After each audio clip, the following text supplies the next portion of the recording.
Assalamualaikum warahmatullahi wabarakatuh. Ngombe kabari. Saya udah 4 hari di sini udah jadi orang Lombok. Oke. Thank you semuanya udah hadir di sini. Sekitar ada 50 juta orang di sini ya hadir di cafe yang keren ini. Oke, sebelumnya perkenalkan kami dari Gits.id. Kebetulan saya bosnya Alawi. Oke, hari ini saya akan ngebawain tentang technical feasibility product.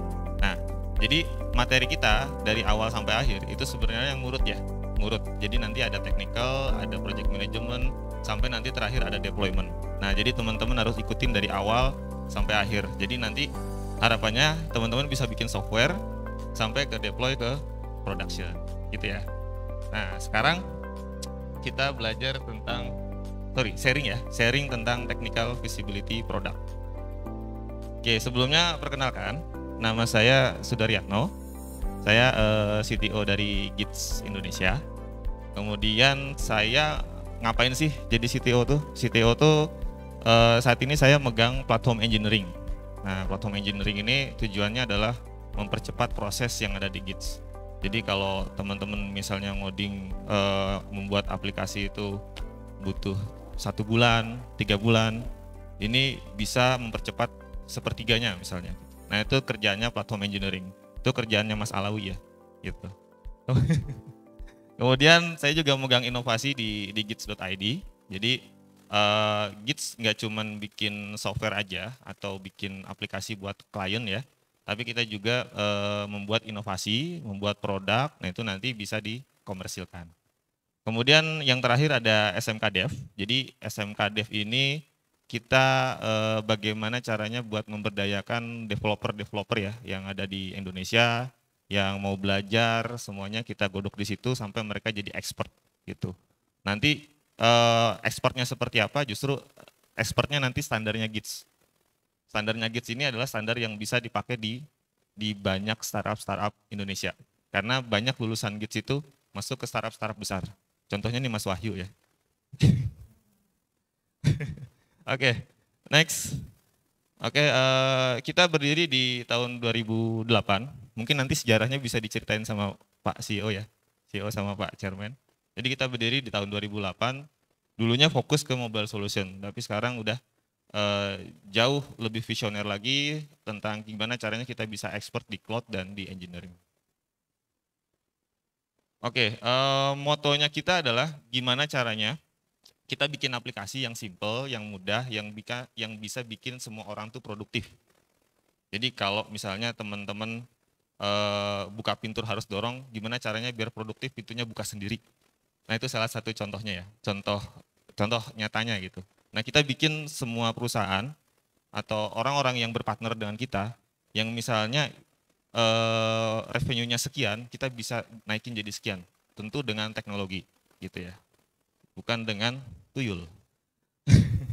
Oke, kemudian kita juga punya cita-cita untuk menjadi tempat yang bagus ya, great place to scale. Scale-nya bukan cuman customer kita doang, tapi juga teman-teman engineer yang ada di dalamnya gitu. Nah, ini adalah beberapa portofolio kita. Portofolio pertama kita yang paling keren adalah kita ngerjakan tiket.com. Tiket.com versi 1. Nah, yang kemarin sama Mas Wahyu masuk di sana jadi security ya. Dan masih banyak lagi portofolio kita gitu. Oke. Di sini siapa yang mau jadi CTO? Cuman yang mau jadi engineer? Engineer banyak ya. Yang mau jadi produk? Yang mau jadi desain? Yang mau jadi CEO? Oke, semuanya mau jadi CEO. Oke. Kalau di perusahaan teknologi atau teman-teman ketika mau bikin produk, pasti yang dicari ini kan? Ya enggak sih? Ya, nyari bahasa pemrograman apa yang bagus di tahun ini. Iya kan? Atau awal tahun teman-teman pasti nyari ini. Atau tahun kemarin juga pasti nyari ini. Apa sih gitu ya? Apa sih gitu ya? Atau yang mau nyari kerjaan pasti nyari ini. Atau yang mau bikin produk, kira-kira produknya tuh kayak gimana sih gitu ya? Bahasa pemrograman apa yang kuat, kencang gitu, terus bisa tahan 10 tahun gitu, apa sih gitu ya? Pasti yang dicari ini. Kemudian teman-teman riset lagi, riset di berbagai forum gitu ya. Ada di Stack Overflow, ada mungkin di Kaskus dan lain-lain gitu ya. Apa bahasa pemrograman paling tinggi? Ternyata beda. Yang di website satunya Node.js, yang di website satunya Golang. Atau di website Stack Overflow adalah Python gitu ya. Apakah harus saya belajar Python? Iya, harus belajar ya? Atau enggak? Atau misalnya startup sekarang pakai Golang, apakah saya harus belajar Golang? Iya, belajar atau enggak? Enggak. Atau saya harus bikin, misalnya ada Flutter nih sekarang, apakah saya harus bikin aplikasi pakai Flutter? Enggak. Terus bikin pakai apa? Oke, lanjut ya. Nah, ini kan kalau pertama tadi Python. Kalau kita buka website lain, beda lagi, JavaScript. Jadi kita justru lama mikir bahasa apa yang buat dipakai di produk gitu ya. Atau teknologi apa yang dipakai buat di produknya kita. Jadi kita kelamaan mikir di situ. Gitu. Nah, tujuannya technical feasibility adalah gimana caranya kita mendeliver produk itu secepat mungkin. Bukan sebingung mungkin. Kalau tadi di awal kita udah nyari bahasa pemrograman itu salah satu cara yang salah. Karena yang dicari teknologi dulu, bukan problem dulu. Gitu. Nah, ini saya kenalin, kita punya teman namanya Joni. Joni ini adalah seorang engineer di perusahaan catering di Bandung. Gitu. Jadi dia bekerja di perusahaan catering sebagai engineer, kemudian dia si perusahaannya ini punya solusi agar semua orang tuh bisa memesan catering dengan mudah. Jadi catering yang dipesan sekarang tuh masih manual via WhatsApp atau via Instagram. Nah, kemudian si perusahaannya ini juga mau dijadikan startup, makanya dia nge-hire Joni sebagai engineer gitu ya. Kemudian yang terakhir market pengguna aktifnya banyakkan pengguna smartphone. Jadi yang banyakkan yang mesen cateringnya dia itu pakai handphone, nggak pakai TV. Nggak lucu ya? Oke, jadi pertama kali yang teman-teman harus lakuin untuk bikin produk atau bikin software atau bikin aplikasi bukan tentang bagaimana bahasa pemrogramannya jalan atau bagaimana teknologinya bekerja, tapi pahamin dulu produknya. Ini mau bikin apa sih gitu? Mau bikin aplikasi catering kah? Atau aplikasi GoFood kah? Atau aplikasi seperti apakah gitu ya? Itu harus dipahamin dulu. Nah, makanya sebagai seorang engineer itu harus tahu tujuan teman-teman bikin aplikasi. Jangan sampai teman-teman bikin aplikasi nggak ada tujuan yang mau bikin apa. Yang tadinya mau bikin aplikasi catering jadi aplikasi pemesanan pesawat. Jadi jauh ya, jadi melebar jauh. Ini harus paham dulu tujuan bisnisnya ngapain. Nah, biar paham ada metode namanya design thinking. Nah, design thinking ini adalah mempermudah teman-teman buat menentukan apa aja fitur yang ada di aplikasi. Itu pakai metode design thinking. Nah, terus setelah design thinking, si Joni akhirnya ketemu fitur yang paling berfaedah di aplikasi cateringnya dia. Yang pertama pasti harus ada menu catering. Yang kedua ada ready to cook, jadi ready buat dimasak. Ada history catering ketika dia mesen. Ada ready to eat, ada payment, scheduling, profile, blog, dan lain-lain gitu ya. Ini adalah fitur yang menurut Joni setelah design thinking ini adalah yang harus di-deliver. Gitu. Bukan delivery ordernya, bukan ngantar makanannya, tapi justru pemesanannya dulu. Nah, kemudian yang kedua, cari yang namanya minimum valuable product. Minimum valuable product itu adalah yang prioritas. Fitur apa yang jadi prioritas, yang itu akan di-develop. Gitu. Nah, engineer manager itu atau developer itu harus tahu ini. Harus tahu namanya minimum valuable product. Jangan sampai teman-teman bikin aplikasi tapi nggak tahu apa yang harus di-deliver di awal. Gitu ya. Harus tahu timeline-nya berapa banyak, timeline-nya berapa panjang, apa yang harus di-deliver pertama. Jangan sampai nanti teman-teman timeline-nya sekian tapi develop fiturnya yang di luar timeline itu. Nah, itu akan jadi bahaya. Nah, minimum valuable product itu kayak gini. Kalau misalnya teman-teman lihat yang pertama ya, yang paling atas, itu teman-teman pertama harus bikin bannya dulu, kalau mau bikin mobil ya. Terus bikin ban kedua, bikin bodinya, bikin rangkanya. Nah, sampai bikin rangka itu butuh waktu yang lama. Butuh waktu yang lama. Jadi, dan butuh waktu lama ini nggak bisa dipakai. Siapa coba yang pengen beli ban doang? Nggak ada kan? Pasti pengennya beli mobil gitu. Nah, tapi kalau minimum valuable product itu sama seperti yang gambar kedua. Jadi yang penting bisa jalan dulu, bikin skateboard. Yang penting bisa jalan dulu, bikin otopet. Yang penting bisa jalan dulu, bikin sepeda, bikin motor, sampai nanti akhirnya bikin mobil. Nah, itu namanya minimum valuable product. Artinya yang penting bisnisnya bisa jalan dulu. Jadi kalau teman-teman bikin aplikasi, jangan sampai bikin aplikasinya nunggu semua beres. Tapi bikin dulu yang penting jalan. Jalan itu beneran bisa dipakai user ya. Bukan yang penting bisa diinstal, bukan. Yang penting jalan tuh bisa dipakai sama user. Oke, nah sebagai developer itu harus ngerti yang namanya minimum valuable product. Nanti kalau teman-teman dapat proyekan gitu ya, harus tahu, harus nanya, ini yang namanya minimum valuable productnya apa aja fiturnya. Jangan sampai semuanya diembat, dikejarin. Akhirnya nggak beres-beres gitu ya. Cara menentukannya pakai matriks ini. Ada urgent, ada important, ada not urgent, ada important, ada urgent, ada not important, ada not urgent, not important. Tinggal dimasukin aja semua fitur ke dalam 4 kotak ini. Nanti tahu apa yang harus dikerjain pertama kali. Nah, akhirnya si Joni tadi ketemulah MVP yang harus dikerjain. Yang pertama, yang pasti harus bikin menunya ya, karena menu urgent kan. Terus ready to eat-nya, kemudian payment-nya, kemudian profilingnya, history, dan blog. Blog sebagai media broadcast.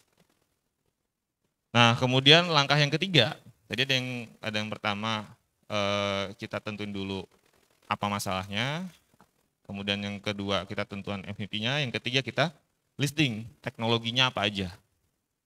Jadi setelah 2 step tadi di atas, baru step ketiga, milih teknologi. Tapi cara milihnya ya di listing dulu. Jangan langsung ditentukan, karena pasti akan bingung. Di listing dulu. Kayak gini kan listingnya banyak ya. Di listing dulu aja. Apa teknologi yang possible buat produknya. Nah, setelah di listing baru dikategorikan. Dikategorikan berdasarkan kebutuhannya.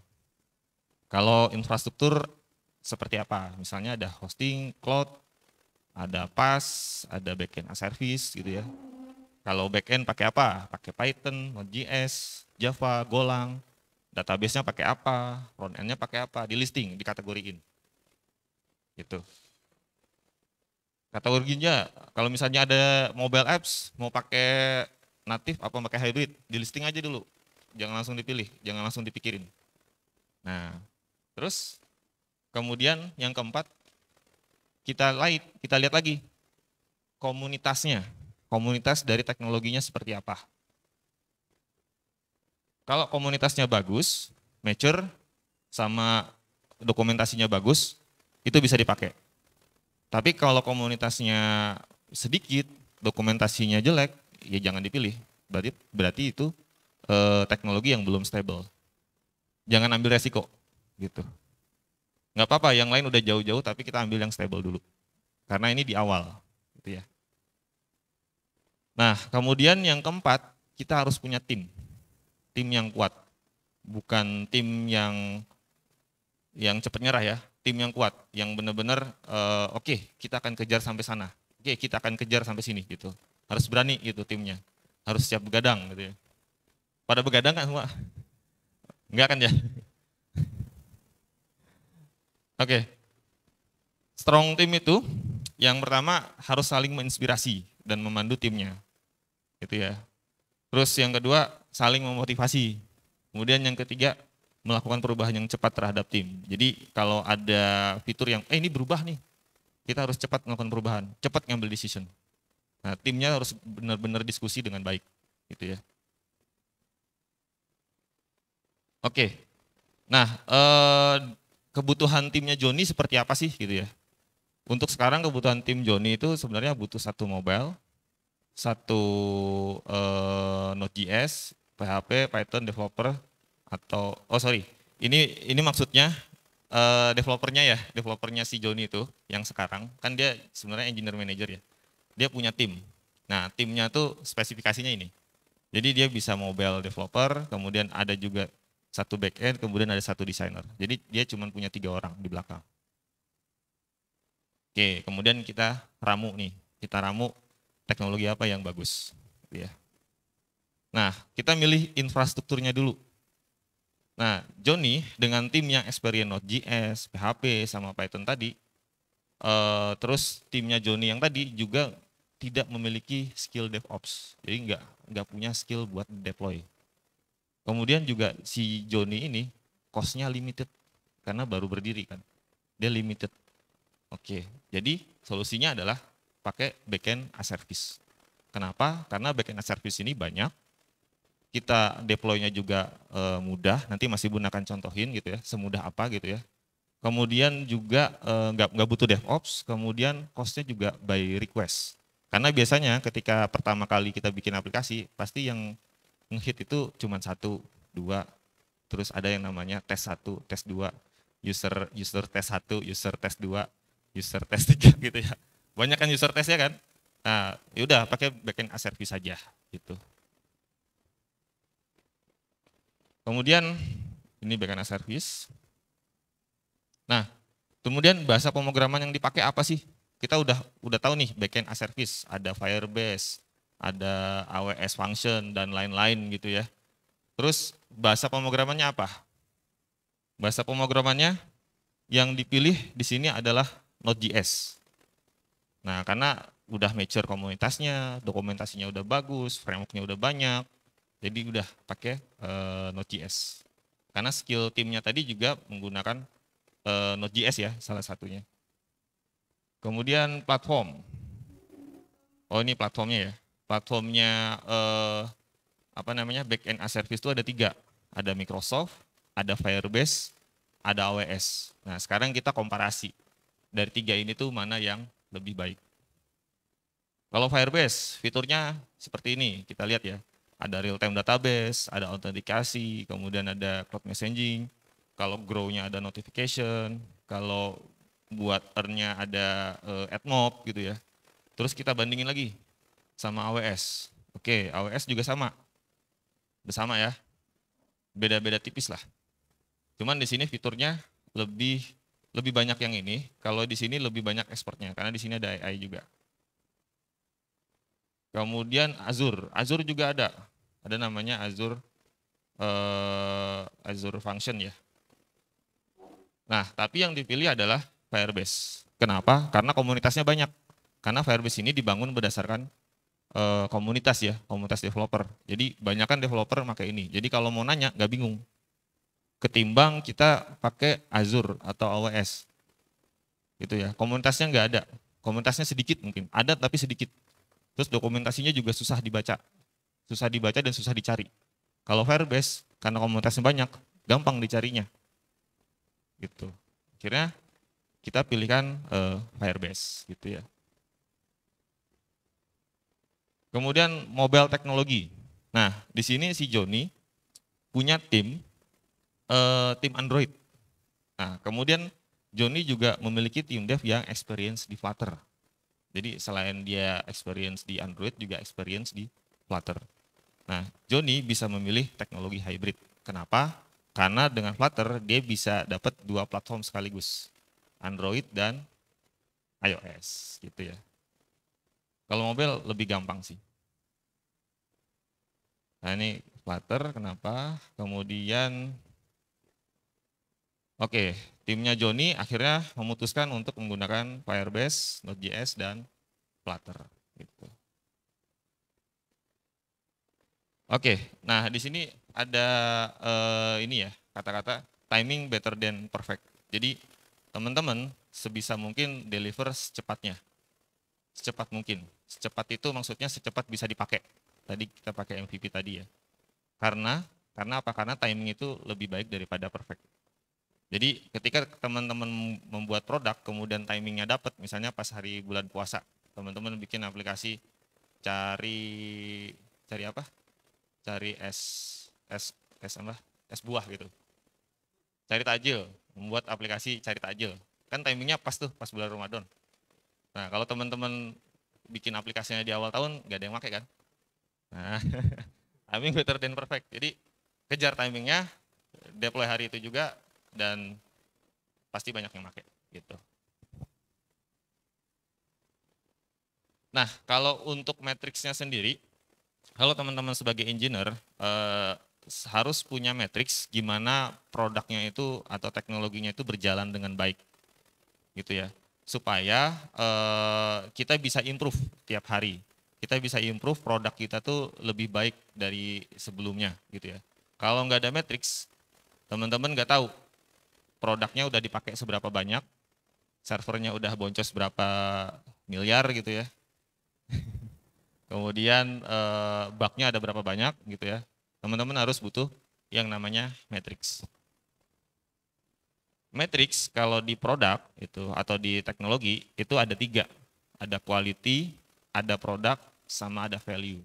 Dan 3-tiganya ini sinkron, nggak bisa hilang salah satu. Kalau misalnya quality-nya jelek, pasti value-nya kecil, pasti productivity-nya kecil juga. Kalau productivity-nya kecil, pasti value-nya kecil, quality-nya juga kecil. Nah, 3 ini harus di-maintain ketika produknya nanti udah jadi gitu. Yang maintain siapa? Yang maintain semua timnya, gak cuman berpaku pada satu orang. Kayak misalnya value. Value ini contohnya apa? Contohnya ada active customer. Berapa banyak customer yang make? Coba bayangkan kalau misalnya aplikasinya banyak bug, siapa yang mau make? Gak ada kan? Gitu. Terus cost efficiency, seberapa efisien ketika ngedevelop itu. Kalau semakin efisien berarti semakin cepat ready to market atau semakin cepat bisa dirilis. Kemudian ada fitur usage, ada rating, ada number of transaksi. Nah, ini semuanya numbers. Jadi nggak mungkin transaksinya gede kalau misalnya kualitinya jelek. Kalau produktivitas timnya jelek gitu ya. Nah, ini kalau productivity kita bisa ngitung dengan batch size. Batch size ini seberapa sering teman-teman ngedeploy ke production. Itu namanya batch size. Kalau semakin jarang, itu teman-teman semakin nggak produktif. Kalau semakin sering, itu semakin produktif. Gitu ya. Terus ada cycle time, kemudian ada number of commit. Di sini siapa yang udah nerapin 1 hari 1 commit? Hah? Nggak ada. Lebih, 1 orang. Ada lagi nggak? Nggak ada. 2, 3. Siapa lagi? Nah, berarti kalian nggak. Jadi kalau standarnya yang benar itu adalah 1 hari 1 commit. 1 hari 1 commit dan 1 push. Gitu ya. Itu yang dikatakan engineer yang produktif. Nah, itu yang penting produktif. Ya, itu ya. Kalau misal kenapa harus 1 hari 1 commit? Karena kalau kalian nahan commit, kemudian teman kalian nge-push, nanti akan jadi merge conflict. Ketika merge conflict itu kalian akan memperlambat deployment. Jadi yang harusnya rilis di hari besoknya, kalian nggak bisa rilis karena kalian harus ngebenerin merge conflict tadi. Makanya tiap hari harus commit. Kalau di Git biasanya kalau nggak ada yang ngelakuin itu nanti dimarahin sama Alawi. Gitu ya, dimarahin. Ini siapa nih yang nggak 1 hari 1 commit? Gitu, pasti dimarahin. Gitu ya, kejam ya Git ya, yang gitu. Kemudian quality. Nah, quality matriksnya apa? Contohnya ada load testing, ada performance test, ada test coverage, ada customer feedback. Jadi kalau di sini yang udah upload ke Play Store siapa? Coba angkat tangan. 1, terus siapa lagi? 2, 3, 4, oke ada 5 juta orang. Dari 5 juta orang ini, siapa yang punya review yang semuanya bagus? Nggak ada kan? Oke, seberapa banyak yang reviewnya negatif? Berapa? Baru upload, oke. Masa berapa? Yang reviewnya negatif? Lebih dari 50%. Nah. Luar biasa ya. Atau di sini peduli lindungin gimana? Bintang 3, oh. Kalau bintang 7 puyer. Jokesnya bapak-bapak ya. Oke gitu. Nah, customer feedback itu adalah salah satu penanda kalau produk kita itu berkualitas atau enggak. Jadi semakin banyak negatifnya berarti produk kita semakin enggak berkualitas. Meskipun bugnya 1 atau bugnya sedikit. Ya, berarti emang si produknya yang ada yang salah dan itu harus dibenerin gitu ya. Nah, 3 matriks tadi itu nggak boleh lepas. Jadi kalau udah naik production, itu 3 itu harus jadi tanggung jawab semua tim. Jangan tuduh-tuduhan. Jadi gimana caranya 3 ini harus semuanya naik. Nggak bisa naik salah satu, semuanya harus naik. Karena saling bersinggungan. Nah oke, dari situ nextnya apa sih? Nextnya ya teman-teman harus pasang analitik. Analitik tuh ada banyak ya, ada Google Analytics, ada Firebase Analytics, dan lain-lain. Intinya aplikasi teman-teman tuh harus di-track. Jangan sampai loss, karena ini adalah salah satu cara buat kita improve. Fitur apa nanti yang akan mau dibikin gitu ya. Kemudian crash tracker, seberapa banyak bug yang ada di production.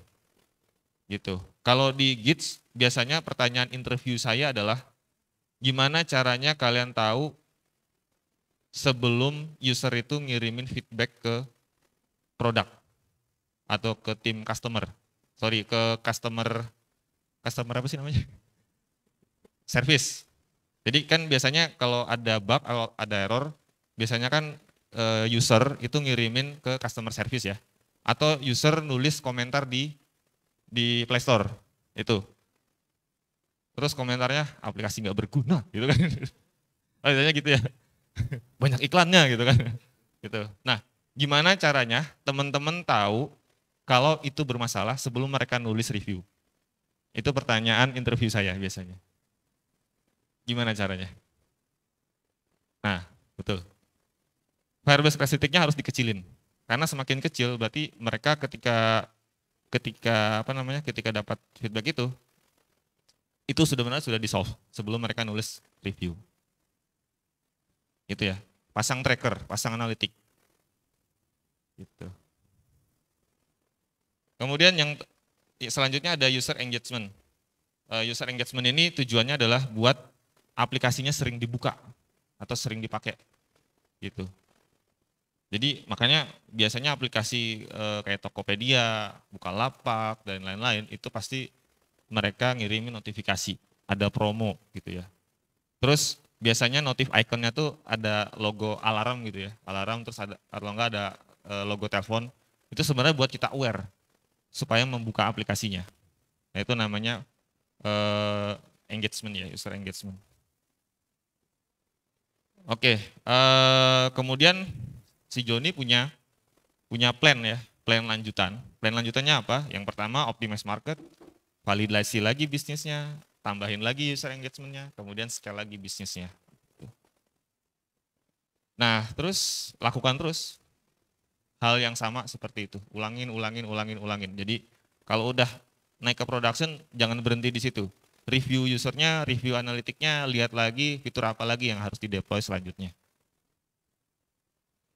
Oke, mungkin sampai di sini dulu materi yang saya sampaikan. Ini adalah salah satu role yang sebenarnya sering diidam-idamkan sama engineer. Jadi kalau udah sampai di level engineer, itu mereka pasti lebih pengen naik karirnya. Karirnya biasanya diawalin dengan engineer manager. Dari engineer manager, jadi VP baru dari CTO, gitu ya. Nah, kalau teman-teman punya karir seperti itu, ya harus berusaha dari sekarang, berusaha. Nah, di sini ada pengertian dari engineer manager sendiri. Engineer manager tuh ngapain sih gitu? Jadi biar nggak kaget ketika teman-teman udah jadi developer expert, kemudian jadi engineer gitu ya. Engineer manager. Apa sih? Ya engineer manager itu adalah role model ya. Role model dalam perusahaan IT yang memanfaatkan teknologi, soft skill, dan hard skill. Itu semuanya wajib dipelajarin gitu. Dan goals-nya adalah dengan penuh semangat bersama tim untuk mencapai tujuan produk atau perusahaan. Jadi intinya adalah gimana caranya produk yang dibikin sama perusahaan itu bisa scale up lebih jauh dengan teknologi gitu. Itu pengertian dari engineer manager itu ya. Oke, nah kalau udah silahkan selamat mencoba. Itu aja. Terima kasih.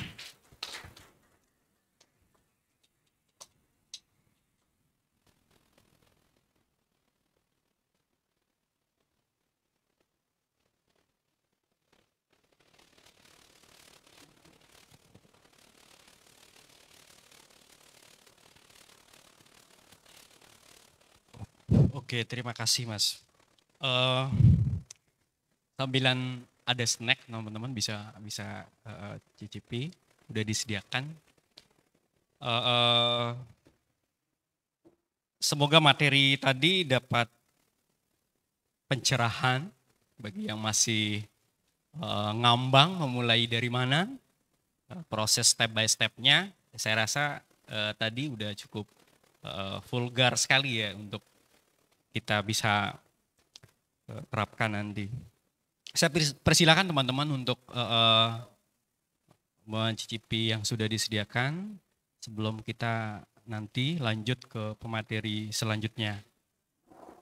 Sambil ngopi, saya bisa persilahkan, mungkin ada teman-teman yang mau bertanya.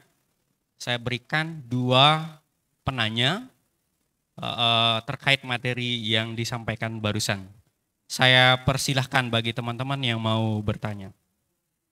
Ayo. Untuk teman-teman ketahui nanti ada door prize juga ya di akhir sesi. Semoga teman-teman melalui acara ini sampai dari awal sampai akhir, jangan bolos ya, ada door prize juga. Ayo silahkan, mungkin ada yang bertanya terkait materi tadi. Saya persilahkan 2 orang.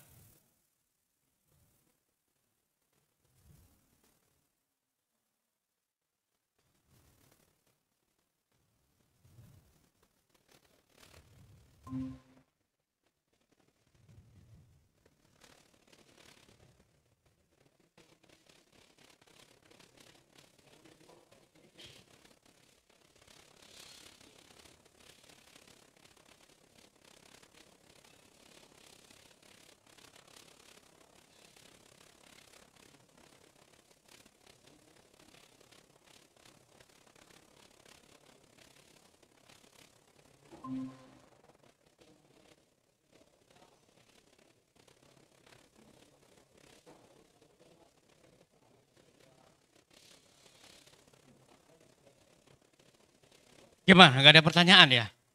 Waduh, sudah sangat jelas ya. Gimana Pak?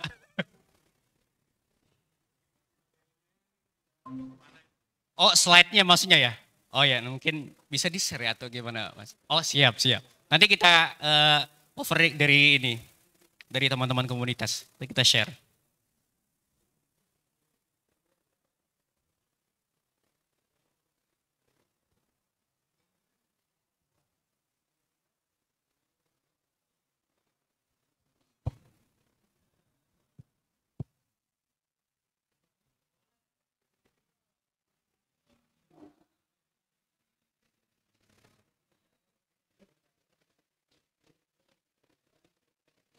Ada yang bertanya ya? Ente.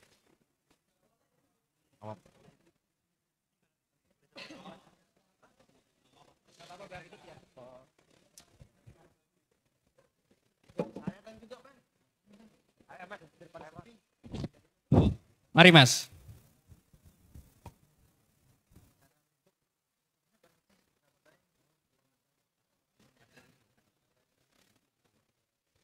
Silakan Mas, mungkin ada pertanyaannya. Monggo, silakan. Berdiri ya. Bismillahirrahmanirrahim. Assalamualaikum warahmatullahi wabarakatuh. Perkenalkan, nama saya Wahyu dari komunitas Ablecode.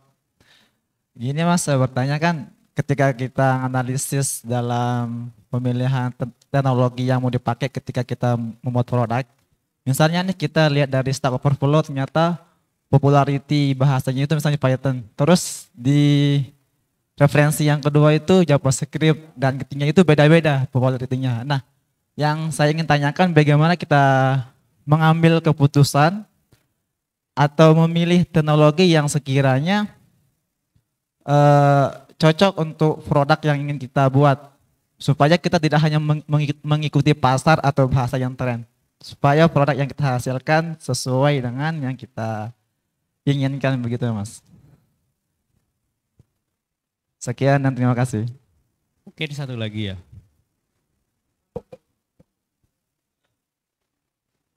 Atau udah cukup? Mungkin langsung dijawab Bang ya. Pertanyaannya tadi terkait pemilihan teknologi, ini udah banyak banget referensinya dari Stack Overflow, dari lain-lain. Dia pengen yang idealnya mau pakai yang mana nih dari banyak referensi itu gitu Bang. Biar sesuai ekspektasi kiranya. Halo. Ya.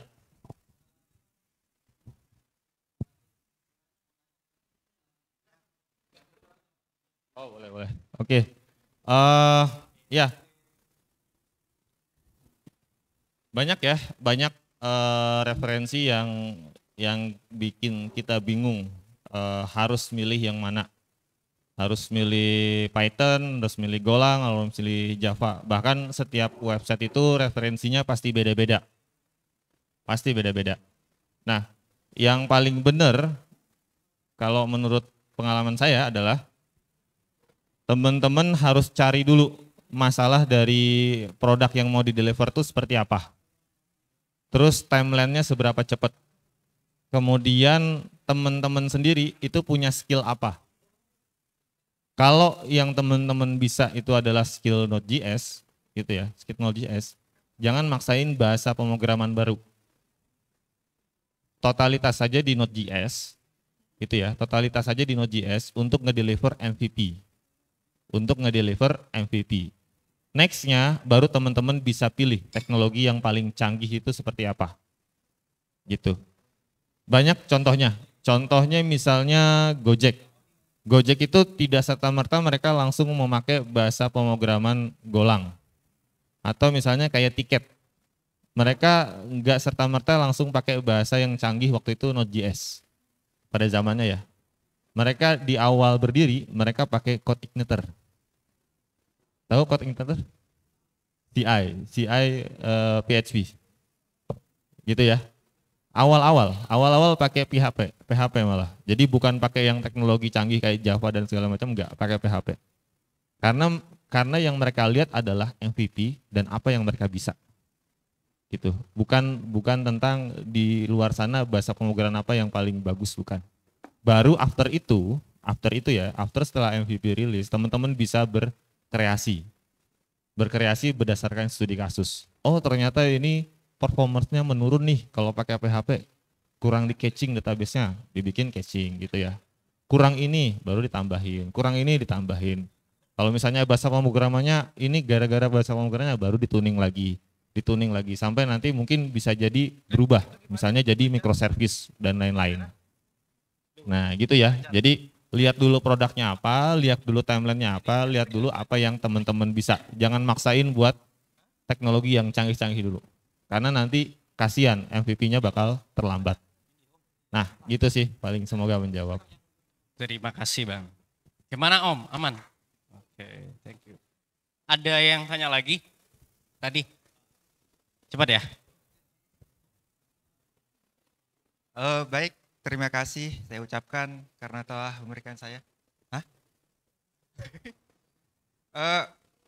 Kenalin, aku Anam dari Ablecode.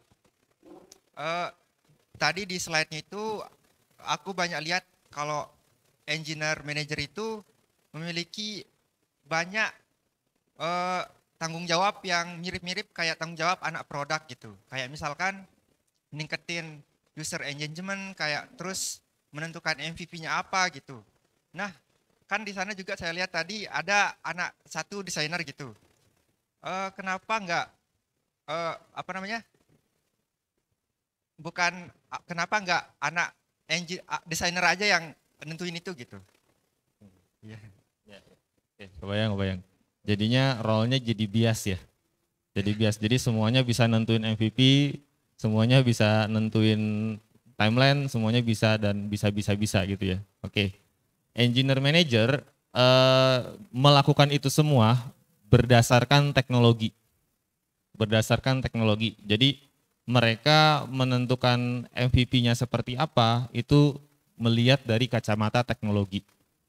Bukan kacamata produk dan lain-lain ya, tapi mereka melihat dari ke teknologinya seperti apa, visible atau enggak gitu. Kalau misalnya yang dibutuhin orang produk itu adalah AI gitu ya, buat mesen catering tadi. Nah, kemudian harus ada orang engineer yang ngevalidasi apakah itu visible atau enggak. Nah, yang ngevalidasi itu siapa? Yang ngevalidasi adalah engineer manajernya.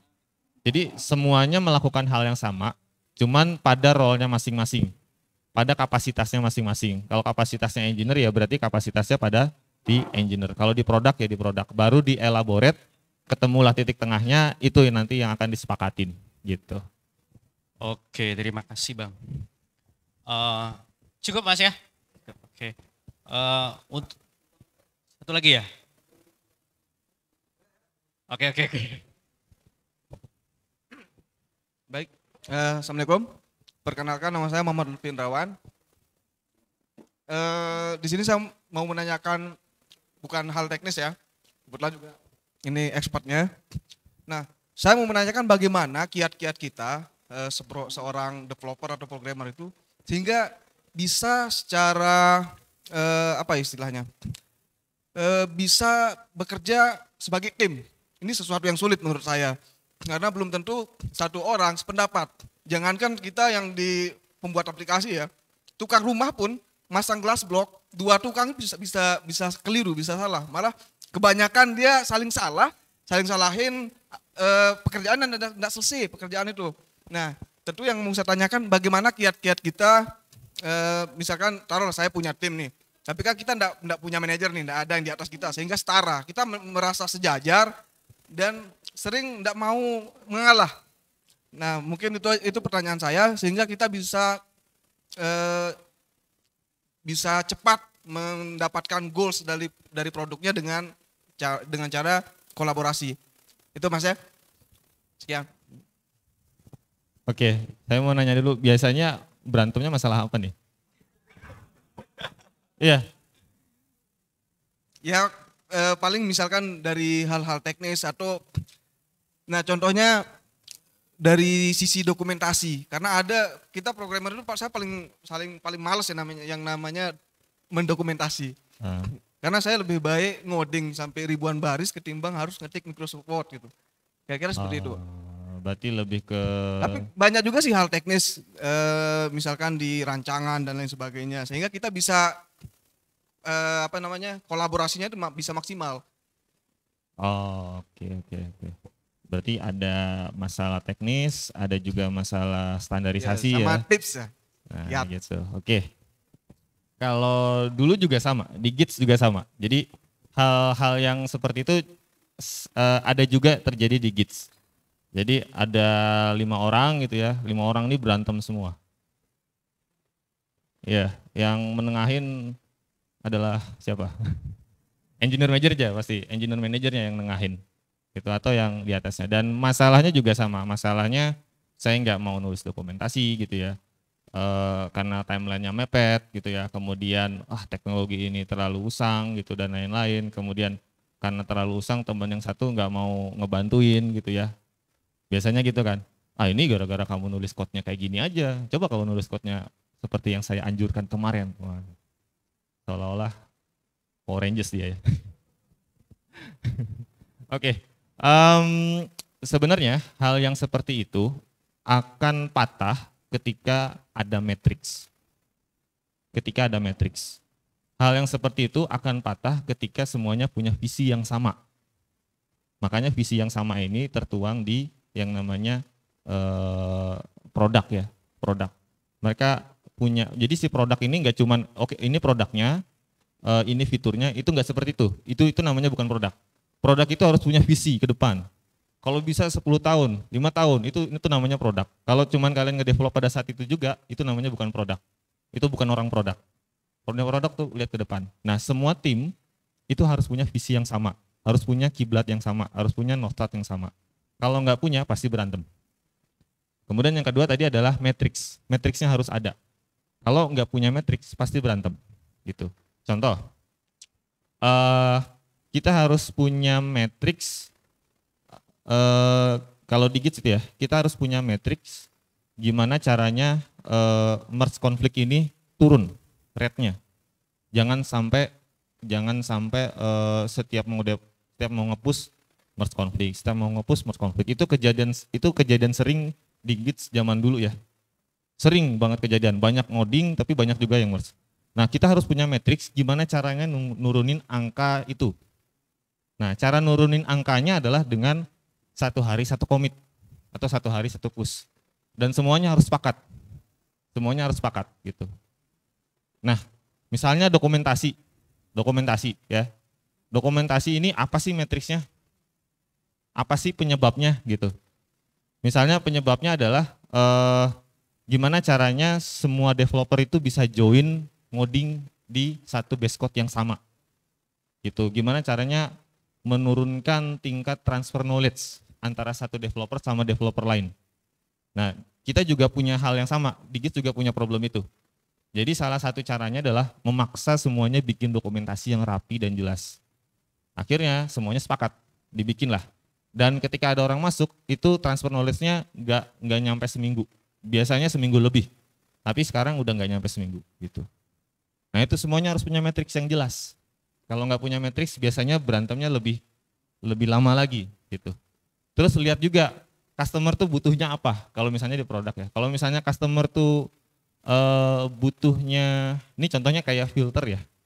Pernah bikin filter ini enggak? Di sini ada filter, kemudian di bawahnya ada data. Terus di filter by apa? By nama kah? Atau by kabupaten kah? Atau by apa gitu ya. Itu kalau antar developer biasanya berantem di situ. Oh, ini harus lengkap. Terus ada developer lain, enggak, itu cuman harusnya nama aja, yang penting bisa di search. Dan banyak lagi gitu ya.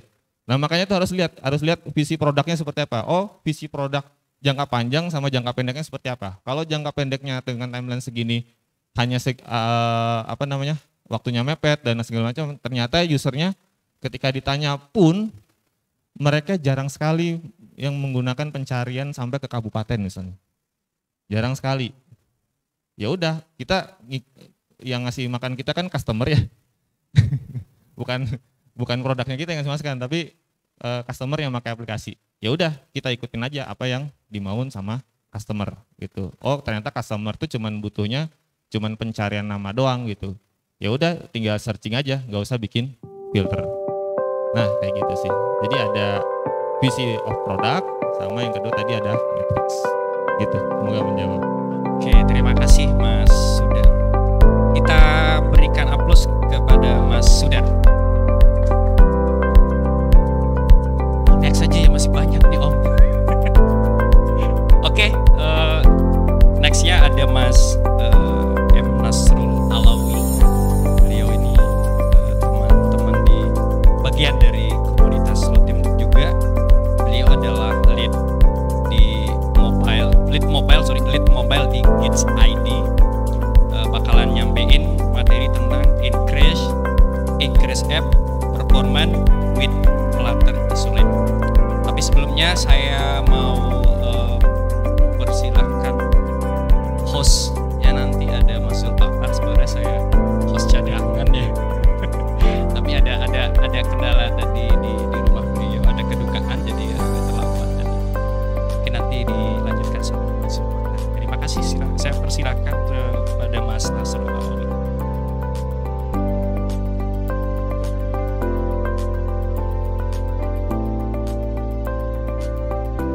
Oh ya, untuk materi nanti mungkin kita deliver dari